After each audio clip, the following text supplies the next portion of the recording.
Hello friends. स्वागत है आप सभी का आपके अपने यूट्यूब चैनल शाम भविष्य स्टडी पर। तो आज जो है हम लोग बात करने वाले हैं एक बहुत ही महत्वपूर्ण टॉपिक के बारे में। आज हम लोग पढ़ेंगे कि वृद्धि किसे कहते हैं और विकास किसे कहते हैं। तो देखिए, वृद्धि और विकास से आपका अब कोई भी क्वेश्चन नहीं छूटेगा। आज आपको वृद्धि और विकास बहुत अच्छे से समझ में आने वाला है, तो प्लीज़ वीडियो को अंत तक जरूर देखना। अगर आप लोग मेरे चैनल पर नए हैं तो प्लीज़ चैनल को सब्सक्राइब कर लीजिए ताकि आने वाले वीडियो का नोटिफिकेशन आप लोगों को मिल जाए। तो चलिए शुरू करते हैं। देखिए, वृद्धि किसे कहते हैं और विकास किसे कहते हैं। तो देखिए, वृद्धि जो होती है, वृद्धि को आपको सिर्फ इतना याद रखना है कि वृद्धि जो है सिर्फ और सिर्फ शारीरिक बदलाव है। और शारीरिक बदलाव भी ऐसा जिसको मापा जा सकता है। ठीक है। और ये जो है शारीरिक बदलाव मतलब एक सीमित दायरे में रहकर होता है।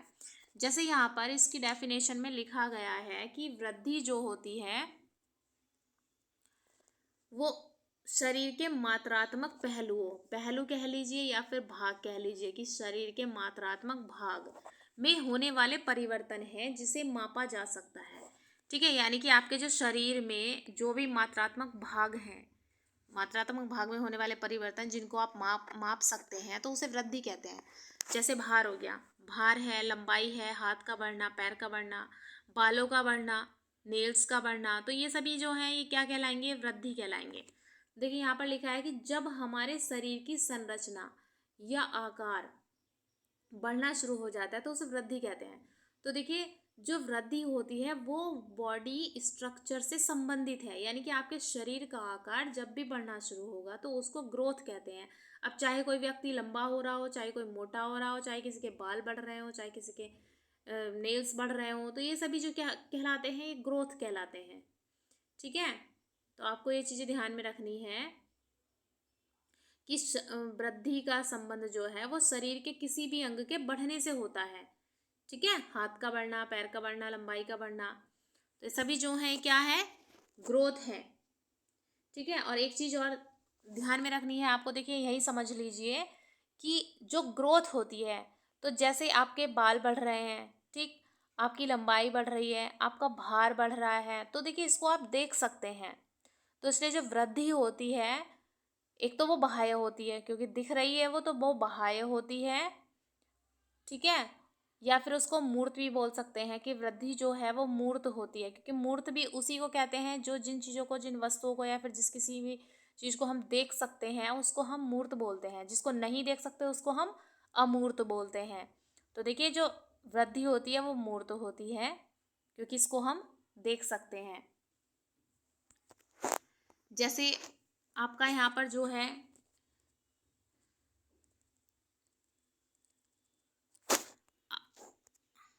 यहाँ पर जो है ये जब हमारे शरीर की संरचना या आकार का बढ़ना शुरू हो जाता है तो इसको वृद्धि कहते हैं। जैसे जैसे आपका लंबाई हो गया, लंबाई को आप नाप सकते हैं ना, 5 फीट, 5 फीट 5 इंच, इस टाइप से। और जैसे भार हो गया, भार को भी नाप सकते हैं, किसी का 47 किलो भार है, किसी का 55 किलो है, किसी का 100 किलो है। तो ये जो है ये वृद्धि है। ठीक है, अब चलिए विकास पर चलते हैं कि विकास किसको कहते हैं। तो देखिए, विकास जो है, विकास केवल शारीरिक वृद्धि की ओर ही संकेत नहीं करता। विकास केवल शारीरिक वृद्धि की ओर ही संकेत नहीं करता, बल्कि इसके अंतर्गत वे सभी शारीरिक, मानसिक, सामाजिक, संवेगात्मक परिवर्तन सम्मिलित रहते हैं। विकास की गति कभी तेज तो कभी धीमी रहती है। तो देखिए, यहाँ पर आप इसको ऐसे समझिए कि जो विकास है, तो विकास में क्या होता है? वृद्धि में सिर्फ आपकी शारीरिक वृद्धि होती है। ठीक है, उसमें सिर्फ और सिर्फ शारीरिक से संबंधित है वृद्धि आपकी। ठीक है, लेकिन विकास में जो है आपका शारीरिक विकास होता है, मानसिक विकास होता है, सामाजिक विकास होता है, संवेगात्मक विकास होता है। ठीक है, आपकी भाषा का विकास होता है, आपका बौद्धिक विकास होता है, आपका नैतिक विकास होता है। तो विकास जो है काफ़ी बड़ा क्षेत्र है। ठीक है, तो वृद्धि जो है वो सीमित दायरे में रह के होती है, या फिर उसको ऐसे कह सकते हैं कि वृद्धि जो है वो संकुचित होती है। और विकास जो है, देखिए आप देख ही पा रहे होंगे, विकास में शारीरिक वृद्धि भी आती है, मानसिक भी हो गई, सामाजिक विकास भी हो गया, संवेगात्मक हो गया। ठीक है, नैतिक विकास, बौद्धिक विकास, ये सभी जो है विकास के अंतर्गत आते हैं। तो विकास का क्षेत्र जो है वो कैसा है? व्यापक है ना। और वृद्धि जो है, वृद्धि में केवल शारीरिक वृद्धि की बात की जाती है, तो इसलिए वृद्धि जो है वो संकुचित है और विकास जो है वो व्यापक है। ठीक है, तो देखिए इसमें क्या होता है, विकास में आपकी शारीरिक ग्रोथ भी आती है, आपका मानसिक विकास होता है, आपका सामाजिक, समाज में रहने के तौर तरीके, इनका भी विकास होता है, आपके इमोशंस, इमोशनल जो होते हैं तो उसका भी विकास होता है। तो इन सभी का विकास होता है, ठीक है। और देखिए विकास जो होता है वो कभी, जो विकास की गति है वो कभी तेज तो कभी धीमी रहती है। तो वो कैसे, देखिए जब विकास होता है, जैसे छोटा बच्चा होता है, तो जब छोटा बच्चा शैशवावस्था में होता है, शैशवावस्था में, तो उसका विकास जो है वो तेज गति से होता है। उसके बाद जब वो बाल्यावस्था में जाता है तो उसका विकास धीमा हो जाता है। उसके बाद फिर किशोरावस्था में जाता है, उसका विकास फिर से तेज होने लगता है। तो इसलिए कहा जा सकता है कि विकास की गति जो है वो कभी तेज तो कभी धीमी रहती है। अब चलिए वृद्धि और विकास के जो हैं अंतर के बारे में पढ़ लेते हैं कि उसमें क्या कहा जा रहा है। चलिए देखिए ये चीज़ और आपको ध्यान में रखनी है कि विकास जो होता है वो माँ के गर्भाधान से शुरू होकर जब तक मृत्यु होती है तब तक चलता रहता है। देखिए यहाँ पर ये माँ है, माँ, ठीक है, आप इसको सही कर लीजिएगा। तो वृद्धि जो विकास होता है आपका, तो वो जो है गर्भ से लेकर मृत्यु तक होता रहता है। तो ये आपको याद रखना है, ठीक है। आपसे ये क्वेश्चन बहुत पूछा जाता है कि विकास जो होता है वो कब से कब तक होता है। तो आपको जन्म से मृत्यु दिया होगा ऑप्शन में, माँ के गर्भ से मृत्यु तक दिया होगा। तो आपका जो राइट आंसर होगा ना इसमें, आपको गर्भाधान से लेकर मृत्यु तक लगाना है, ठीक है। चलिए विकास आपका माँ के गर्भ से लेकर मृत्यु तक चलता रहता है, ठीक है। अब देखिए वृद्धि, अब ये जो है ये वृद्धि और विकास में यहाँ पर ये अंतर शुरू हो गया, यहाँ पर ये अंतर है, ठीक, अंतर अंतर है यहाँ पर।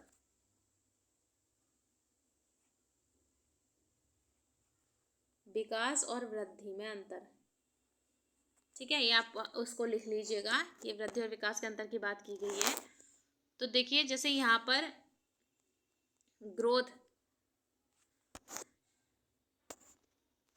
तो देखिए वृद्धि, जैसे कि मैंने आपको पहले पढ़ाया है कि वृद्धि जो होती है वो कुछ समय के बाद रुक जाती है। तो देखिए जैसे आपका भार हो गया, आपकी लंबाई हो गई, तो जैसे लंबाई जो होती है तो क्या वो पूरी उम्र बढ़ती रहती है? नहीं बढ़ती ना। तो वृद्धि में जो है ये कुछ समय बाद जो है वो रुक जाती है। जैसे आपकी लंबाई हुई, लंबाई आपकी एक सीमित अवस्था तक ही बढ़ती है, ठीक है। आपका भार हो गया, भार किसी व्यक्ति का 97 किलो आकर रुक जाता है, किसी का 58 किलो, किसी का 50 किलो, इसी तरीके से मतलब ये जो है कुछ समय के बाद रुक जाती है, ठीक है, भार, ऊंचाई। तो ये आपको ध्यान में रखना है। और देखिए वृद्धि जो है जैसा अभी पीछे बताया गया है आपको, मात्रात्मक होती है, बताया था ना। वृद्धि जो होती है उसको आप माप सकते हैं, ठीक है, क्योंकि वृद्धि शारीरिक अंगों का बढ़ना ही होता है। और शरीर के अंगों का, जैसे आपकी लंबाई हो गई तो लंबाई को आप माप सकते हैं। भार हो गया, भार को भी आप माप सकते हैं, 55 किलो, 60 किलो, 100 किलो। तो ये जो है मात्रात्मक होती है। और देखिए यहाँ पर ये वृद्धि का स्वरूप जो है वो ये बाह्य है, बाह्य होता है, मैंने बताया ना, क्योंकि वो आपके बॉडी स्ट्रक्चर से संबंधित होती है। जो भी बॉडी स्ट्रक्चर में आपके चेंजेस होते हैं वो आपको दिखाई देते हैं। तो इसलिए जो है वृद्धि का स्वरूप कैसा होता है, बाह्य, ठीक है। तो ये सभी आपको ध्यान में रखना है। देखिए वृद्धि की जो प्रकृति होती है वो रेखीय होती है। तो ये सारे के सारे पॉइंट्स आप लोगों को जो हैं वो याद रखने हैं। नेक्स्ट पे चलते हैं। देखिए वृद्धि क्रम के अनुसार नहीं चलती। अब इसका यहाँ पर ये क्या मतलब है कि वृद्धि क्रम के अनुसार नहीं चलती। तो देखिए जैसे आपका ऐसा कुछ नहीं है कि आपका पहले भार ही बढ़ना है या फिर पहले लंबाई बढ़नी है। किसी के व्यक्ति का भार बढ़ता है तो किसी की लंबाई बढ़ती है पहले, है ना। इस तरीके से होता रहता है कि कभी व्यक्ति का लंबाई बढ़ता है, कभी भार बढ़ रहा है, कभी उसकी हेयर की ग्रोथ हो रही है। तो ऐसा कुछ नहीं कि क्रम के अनुसार चलता है कि हाँ भाई पहले जो है व्यक्ति का ऊंचाई हो, मतलब लंबाई होगी जितनी होनी है, उसके बाद फिर उसका भार बढ़ेगा। तो देखिए ऐसा कुछ नहीं है। इसलिए जो वृद्धि होती है वो क्रम के अनुसार नहीं चलती। जैसे किसी व्यक्ति की लंबाई पहले बढ़ती है तो कभी हमारा भार बढ़ता है, तो मतलब ये क्रम के अनुसार नहीं चलती। चलिए अब विकास के बारे में बात कर लेते हैं। वृद्धि के अंतर ही हो गया, बस इसके जो है जैसे वृद्धि इसी तरीके से आपको ये भी याद रखना है कि वृद्धि कुछ समय बाद रुक जाती है, विकास जीवन पर्यंत तक चलता रहता है। चलिए अब उसके पॉइंट देख लेते हैं। तो देखिए विकास जो है, विकास जीवन पर्यंत या जीवन भर चलता रहता है, यानी कि गर्भाधान से मृत्यु तक जो है विकास चलता रहता है। ठीक है। और देखिए विकास जो होता है वो मात्रात्मक और गुणात्मक दोनों होता है ना।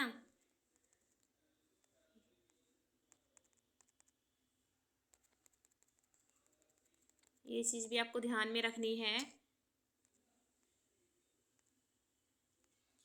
कि विकास जो होता है वो मात्रात्मक और गुणात्मक दोनों होता है। तो देखिए जब, क्योंकि विकास में तो आपका शारीरिक पक्ष भी शामिल है तो वो मात्रात्मक हो गया, ठीक है। और गुणात्मक भी होता है, किसी व्यक्ति को अगर आप उसके गुणों के अर्थ से, मतलब उसके गुणों से पहचान रहे हो तो ये गुणात्मक हो गया। अब जैसे मान लिया किसी बच्चे में जो है किसी क्वेश्चन को सॉल्व करने की क्षमता किसी बच्चे की 1 मिनट में, मतलब कोई बच्चा किसी क्वेश्चन को 1 मिनट में सॉल्व कर रहा है, कोई बच्चा है जो उसको 50 सेकंड में ही हल कर लेता है, एक बच्चा है जो उसको 30 सेकंड में ही हल कर लेता है। तो देखिए यहाँ पर जो है आप उनको गुणों के आधार पर माप सकते हैं।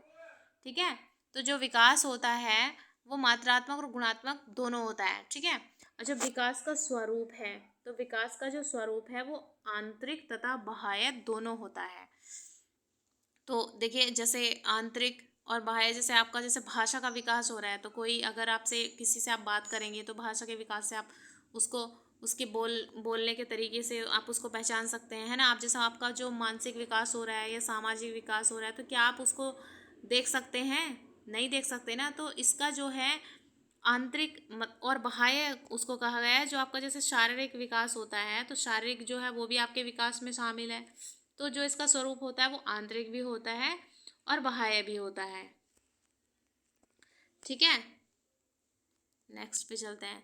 देखिए विकास की जो प्रकृति होती है वो वर्तुलाकार होती है। मतलब जैसे मान लिया आपका विकास पहले यहाँ से यहाँ तक हो गया, उसके बाद फिर नीचे हो गया, इस टाइप से फिर इतना हो गया, फिर इतना हो गया, यानी कि इस टाइप से ऐसे ही चलता रहता है। तो इसकी जो प्रकृति होती है वर्तुलाकार होती है। और देखिए विकास जो है वो निश्चित क्रम में होता है ना। अब निश्चित क्रम क्या है? तो देखिए जैसे कोई छोटा बच्चा होता है, तो छोटा बच्चा सबसे पहले से उठना सीखता है, फिर बैठना सीखता है, उसके बाद चलना सीखता है, उसके बाद फिर दौड़ना सीखता है, फिर उससे अच्छा दौड़ना सीखता है। तो देखिए ये जो है क्रम से हो रहा है। क्या वो एकदम से दौड़ना सीख जाएगा? सबसे पहले तो वो उठना बैठना ही सीखेगा ना, एकदम से दौड़ना तो नहीं सीख सकता। तो इसको आप ऐसे समझ सकते हैं कि ये जो है जैसे क्रम से होता है ये चीज़ें। अब जैसे चाहे आप ये वाला एग्जाम्पल ले लीजिए कि कोई छोटा बच्चा है, तो उसको आप सबसे पहले वाक्य सिखाएंगे या पहले वर्णमाला का ज्ञान सिखाएंगे? तो देखिए छोटा बच्चा होता है, उसको अगर मान लिया हमें उसका बौद्धिक विकास करना है, उसको पढ़ाना है, तो उसको सबसे पहले वर्णमाला का ज्ञान दिया जाएगा, उसके बाद उसे शब्द के बारे में बताया जाएगा, उसके बाद उसे वाक्य के बारे में बताया जाएगा, उसके बाद उसको वाक्य प्रयोग करने के बारे में बताया जाएगा। तो देखिए ये एक निश्चित क्रम होता है विकास का, है ना। आप किसी भी क्षेत्र में ले लीजिए, इसका निश्चित क्रम होता है। ठीक है। प्रकृति वर्तुलाकार होती है और विकास का स्वरूप जो आंतरिक और बाह्य दोनों होता है। तो ये सारे पॉइंट्स आपको ध्यान में रखना है। चलिए अगले उस पर चलते हैं, क्या कहा जा रहा है। तो देखिए वृद्धि और विकास के विभिन्न आयाम के बारे में बात की जा रही है हमें यहाँ पर, या आयाम या फिर प्रकार। तो देखिए वृद्धि और विकास के विभिन्न प्रकार। तो देखिए इसका जो है शारीरिक विकास होता है, फिजिकल डेवलपमेंट, ज्ञानात्मक विकास, संवेगात्मक विकास, नैतिक अथवा चरित्र विकास, सामाजिक विकास, भाषात्मक विकास। तो देखिए अब सबसे पहले हम बात करते हैं कि शारीरिक विकास। तो शारीरिक विकास क्या होता है? तो देखिए यहाँ पर आयाम के बारे में बात कर लेते हैं। विकास, वृद्धि और विकास के विभिन्न आयाम। देखिए शारीरिक विकास, ज्ञानात्मक विकास, संवेगात्मक विकास, नैतिक विकास, सामाजिक विकास, भाषात्मक विकास। तो देखिए बात करते हैं शारीरिक विकास की। शारीरिक विकास का मतलब होता है इसमें जो है शरीर के अंगों का विकास होता है। ठीक है। इसमें जो है किसी बच्चे के शरीर का विकास होता है। तो देखिए जैसे यहाँ पर लिखा गया है ये कि व्यक्ति के शारीरिक विकास में उसके शरीर के बाह्य एवं आंतरिक अवयवों का विकास शामिल होता है। यानी कि इसमें जो है बच्चे के शरीर का आंतरिक और बाह्य विकास शामिल है। इसमें जो बच्चे के शरीर का आंतरिक विकास भी होता है और बाह्य विकास भी होता है। ठीक है। अगले पॉइंट पे चलते हैं, उसमें क्या कहा जा रहा है। इसमें कहा बौद्धिक या मानसिक विकास। तो देखिए इसमें जो है बच्चे का बौद्धिक या मानसिक विकास होता है। जैसे इसमें जो है सभी प्रकार की मानसिक शक्तियाँ, ये जो है मतलब बच्चे के मानसिक विकास या मानसिक क्रियाओं से संबंधित है। जिसमें जैसे इसमें सभी प्रकार की मानसिक शक्तियाँ, सोचने विचारने की शक्ति, कल्पना शक्ति, निरीक्षण शक्ति, स्मरण शक्ति, एकाग्रता, सृजनात्मकता, संवेदना, प्रत्यक्षीकरण आदि से संबंधित शक्तियों का विकास होता है। तो देखिए इसमें जो है क्या होता है आपके बौद्धिक या मानसिक विकास में, ये जो है आपके मानसिक विकास या फिर मानसिक क्रियाओं से संबंधित होता है। इसमें आपकी बुद्धि का विकास होता है, ठीक है। जैसे मानसिक शक्ति जैसे सोचने विचारने की शक्ति बढ़ती है, कल्पना शक्ति बढ़ती है, निरीक्षण शक्ति बढ़ती है, स्मरण शक्ति बढ़ती है, एकाग्रता, है ना। तो ये सभी जो हैं आपके मानसिक या बौद्धिक विकास में आते हैं। तो इसमें इन सभी का विकास होता है। चलिए अगले पॉइंट पे चलते हैं, क्या कहा जा रहा है उसमें। इसमें संवेगात्मक विकास की बात की जा रही है। तो देखिए संवेगात्मक विकास का अर्थ होता है, संवेगात्मक विकास का अर्थ होता है जैसे इसमें विभिन्न संवेगों की उत्पत्ति, उनका विकास तथा इन संवेगों के आधार पर संवेगात्मक व्यवहार का विकास होता है। देखिए संवेगात्मक विकास से मतलब है कि जब व्यक्ति को या फिर बच्चे को अपने इमोशंस पे कंट्रोल करना आ जाता है, उसमें उनका विकास होता है। संवेगों के आधार पर संवेगात्मक व्यवहार का विकास होता है, मतलब उसे अपने इमोशंस पे जब कंट्रोल करना आ जाता है तो वो संवेगात्मक व्यवहार कैसे करता है। तो इसमें उन सभी का विकास शामिल है, ठीक है। नेक्स्ट पॉइंट पे चलते हैं, चारित्रिक विकास। तो देखिए इसमें चारित्रिक विकास में क्या है, इसके अंतर्गत जो है व्यक्ति के चरित्र का विकास होता है, ठीक है। इसके अंतर्गत नैतिक भावनाओं, मूल्य तथा चरित्र संबंधी विशेषताओं का विकास होता है। यानी कि इसके अंतर्गत जो है व्यक्ति के या बच्चे के चरित्र का विकास होता है, नैतिकता, उसे मतलब अच्छे बुरे का ज्ञान हो जाता है कि क्या चीज़ अच्छी है, क्या बुरा है, क्या पाप है, क्या पुण्य है। तो इसमें बच्चे का चरित्र का विकास होता है। चलिए नेक्स्ट पे चलते हैं, उसमें क्या कहा जा रहा है, सामाजिक विकास। तो देखिए इसमें सामाजिक विकास में जो है बच्चे का सामाजिक विकास जो है, मतलब बच्चा इसमें प्रारंभ में एक असामाजिक प्राणी होता है। मतलब बच्चा जो है आरंभ में या फिर प्रारंभ में, मतलब शुरू में जो है बच्चा असामाजिक प्राणी होता है। तो उसके अंदर जो है सामाजिक गुणों का विकास कर समाज मूल्य मान्यताओं के आधार पर व्यवहार करना सिखाना है। यानी कि जो बच्चा होता है वो असामाजिक प्राणी होता है, तो उसके अंदर जो है सामाजिक गुणों का विकास किया जाता है, ठीक है। उससे मतलब उसे समाज में रहने के नियम, तौर तरीके, ये सभी सिखाए जाते हैं इसमें, ठीक है। तो ये सभी जो है सामाजिक विकास के अंतर्गत आते हैं। नेक्स्ट पे चलते हैं, भाषात्मक विकास। तो देखिए इसमें जो है भाषात्मक विकास में बच्चे की भाषा का विकास होता है। भाषात्मक विकास में बालक अपने विचारों की अभिव्यक्ति करने के लिए भाषा का जानना, उसके प्रयोग से संबंधित योगदान तथा योग्यताओं का विकास शामिल है। तो देखिए इसमें जो है बच्चे की भाषा का विकास शामिल होता है इसमें, यानी कि बच्चे के अंदर भाषा का विकास होता है, भाषा को जानता है, उसका प्रयोग करना सीखता है। तो इन सभी योग्यताओं का विकास होता है इसमें भाषात्मक विकास में। तो मुझे उम्मीद है कि ये वीडियो आप लोगों को पसंद आया होगा। मिलती हूँ आप लोगों से नेक्स्ट वीडियो में, तब तक के लिए धन्यवाद।